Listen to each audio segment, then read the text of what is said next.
Hello बच्चों, good morning all of you. और कैसे हैं? उम्मीद करते बच्चे होंगे। तो आइए शुरू करते हैं आज का क्लास।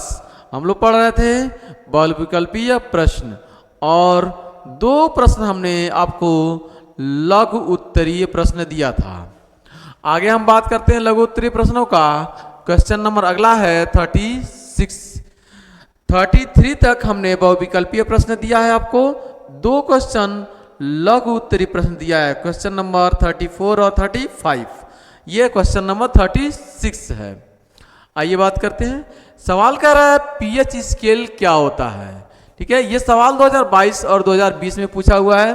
जितने हम सवाल लेकर आ रहे हैं सब के सब प्रीवियस ईयर से सवाल है, सब के सब प्रीवियस ईयर से सवाल पूछे गए हैं। तो आइए चर्चा करते हैं इस पे। पीएच स्केल के बारे में सबसे पहले सोरेनसन ने बताया। कौन साइंटिस्ट? सोरेनसन। तो सोरेनसन ने सबसे पहले पीएच स्केल के बारे में बताया था। कौन? सोरेनसन। सोरेनसन साहब ने पीएच स्केल के बारे में बताया। ठीक है, सबसे पहले पीएच स्केल के बारे में कौन बताया? सोरेनसन साहब ने। इन्होंने कहा कि पीएच स्केल क्या होता है।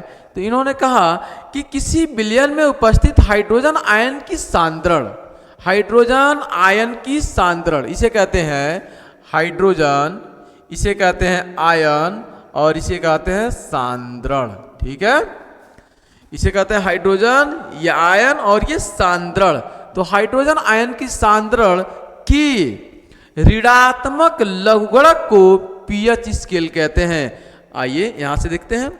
तो किसी विलयन में उपस्थित, विलयन में क्या उपस्थित है? हाइड्रोजन, हाइड्रोजन आयन सांद्रण की ऋणात्मक लघुगणक को हम लोग पीएच स्केल कहते हैं। ठीक है, किसी विलयन में उपस्थित, किसी भी विलयन में, कोई विलयन बनाया हुआ है, कोई विलयन है हमारे पास, इस विलयन में, इस विलयन में, ठीक है, इस विलयन में उपस्थित, क्या उपस्थित? तो हाइड्रोजन आयन सांद्रण, हाइड्रोजन आयन सांद्रण के ऋणात्मक लघुगणक, लघुगणक को हम कहते हैं पीएच स्केल। और ये इसका फॉर्मूला होता है पीएच स्केल का। ये फॉर्मूला चाहिए आप लगाइए या आप ये लगाइए फॉर्मूला। ठीक है, पीएच स्केल का। इसे ऐसे लिखिए चाहे ऐसे लिखिए, उससे कोई फर्क नहीं पड़ता है।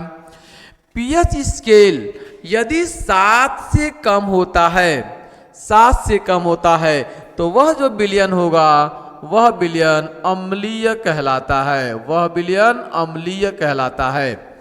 यदि पीएच स्केल 7 पर है तो उसे हम कहते हैं उदासीन। ऐसे विलयन को उदासीन विलयन कहते हैं, न्यूट्रल विलयन कहते हैं, न्यूट्रल सॉल्यूशन कहेंगे। अगर पीएच स्केल 7 से अधिक हो तो ऐसे विलयन को हम लोग क्षारीय कहते हैं, ऐसे विलयन को क्षारीय विलयन कहते हैं।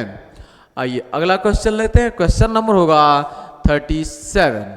क्वेश्चन नंबर 37 कह रहा है अम्ल, क्षार और नमक के औद्योगिक अनुप्रयोग क्या है। ये सवाल 2024-2021 में पूछा हुआ है। ठीक है, तो अम्ल का उपयोग सफाई एजेंट के रूप में भी होता है, खाद्य परिरक्षण के रूप में भी होता है, और रासायनिक संश्लेषण के रूप में भी किया जाता है।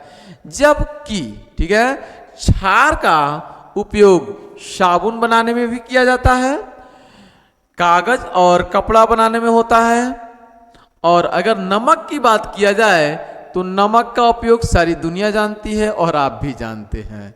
खाद्य पदार्थों के रूप में स्वाद बताने के लिए किया जाता है। ठीक है, यानी नमक का उपयोग खाद्य पदार्थों में स्वाद के लिए किया जाता है।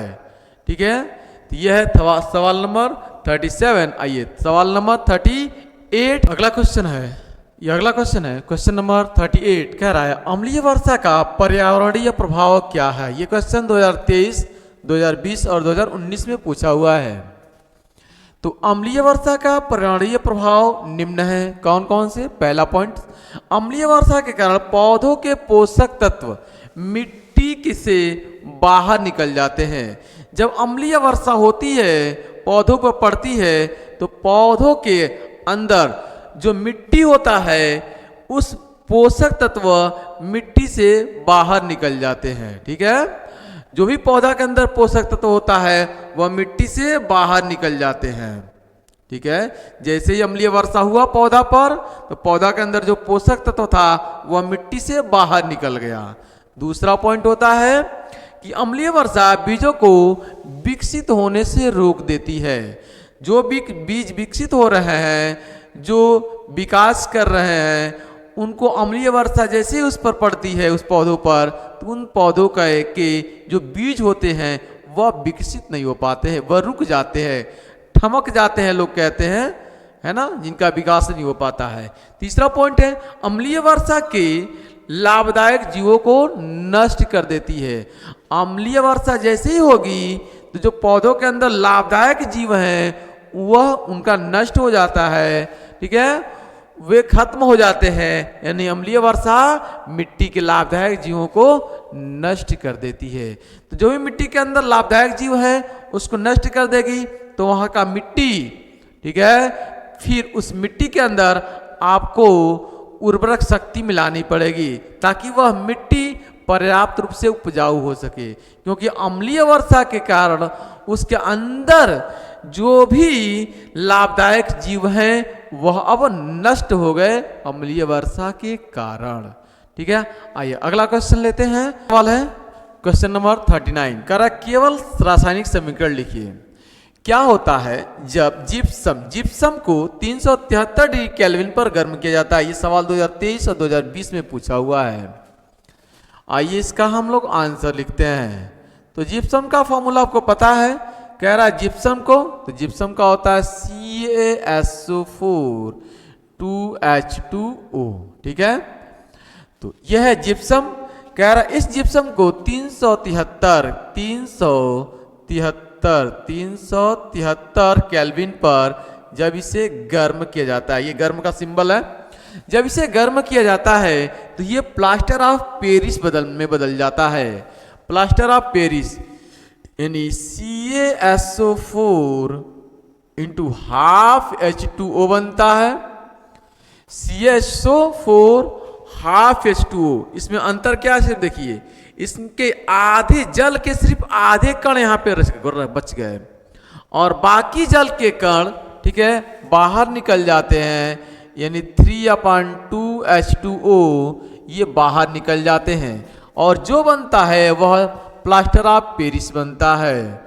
ये कहलाता है plaster of Paris, plaster of Paris कहलाता है। बाकी ये जल के कण बाहर हो गए और ये क्या है आपके पास, जिप्सम है, ये है जिप्सम। ठीक है, तो जब जिप्सम को हम लोग 373 डिग्री केल्विन पर गर्म करते हैं तो वह प्लास्टर ऑफ पेरिस में बदल जाता है और जल के कण कुछ बाहर निकल जाते हैं। कितने? 1.5 जल के अणु कह सकते हैं या 3/2 जल के अणु बाहर निकल जाते हैं। ठीक है, आइए क्वेश्चन नंबर अगला लेते हैं। अगला क्वेश्चन लेते हैं, क्वेश्चन नंबर 14 कह रहा है क्या होता है जब खाने के सोडा को गर्म करने पर? जब इसका आंसर आप लिखेंगे तो कहेंगे सर कि खाने का सोडा यानी बेकिंग सोडा का फॉर्मूला होता है NaHCO3, ये होता है खाने का सोडा यानी बेकिंग सोडा। जब इस बेकिंग सोडा को आप गर्म करते हैं, जब इसको गर्म करते हैं, ये गर्म का सिंबल होता है, ठीक है, जब इसे आप गर्म करते हैं बेकिंग सोडा को तो यह धावन सोडा बनता है Na2CO3 और इसमें से जल के अणु बाहर निकलता है और कार्बन डाइऑक्साइड गैस बहुत तेजी से ऊपर की तरफ निकलता है। यह है क्या, बेकिंग सोडा, जिसको हम लोग कहते हैं खाने वाला सोडा, बेकिंग सोडा, जिसको हम लोग खाने वाला सोडा कहते हैं।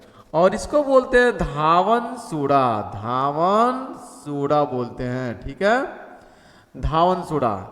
सोडियम, इसका रासायनिक नाम होता है सोडियम हाइड्रोजन कार्बोनेट या सोडियम बाइकार्बोनेट। देखिए इसको बोलते हैं सोडियम कार्बोनेट, इसका रासायनिक नाम है। इसका साधारण नाम है बेकिंग सोडा, इसका साधारण नाम है धावन सोडा। बेकिंग सोडा से धावन सोडा बनता है तब जब बेकिंग सोडा को गर्म किया जाता है। देखिए धावन सोडा के अंदर सोडियम 2 है, तो यहाँ पे 2 से हम सीधा गुणा करते हैं। ठीक है, 2 से गुणा करते हैं तो सीधे ऑक्सीजन यहाँ पे देखिए 3 दूना कितना हो गया, 6 ऑक्सीजन। ठीक है, यहाँ पे 3 और 1 4, 4 2 6 ऑक्सीजन है। कार्बन यहाँ पे 2 है, कार्बन भी यहाँ पे 1 और 1 2 है। हाइड्रोजन यहाँ पे 2 है, हाइड्रोजन भी यहाँ पे 2 है। सोडियम 2 है, सोडियम 2 है। सब के सब समीकरण इक्वल हैं। तो जब बेकिंग सोडा को आप गर्म करते हैं, यानी खाने वाले सोडा को गर्म करते हैं, तो धावन सोडा बनता है, जल बनता है और कार्बन डाइऑक्साइड बाहर निकलती है। ठीक है, कार्बन डाइऑक्साइड बाहर निकलती है। तो ये रहा आज का पूरा सेशन। ठीक है, हम नेक्स्ट वीडियो में बात करते हैं इसके अगले वाले क्वेश्चन को लेकर, जो बोर्ड में आए हुए हैं क्वेश्चन। हम सारे वही क्वेश्चन को लेकर आएंगे जो प्रीवियस ईयर बोर्ड में पूछा हुआ क्वेश्चन है। ठीक है, तो अगर आप चैनल पर नए हो तो चैनल को सब्सक्राइब कर लें, बेल आइकन को प्रेस कर लें। ठीक है, thanks for watching this video. जय हिंद, जय भारत।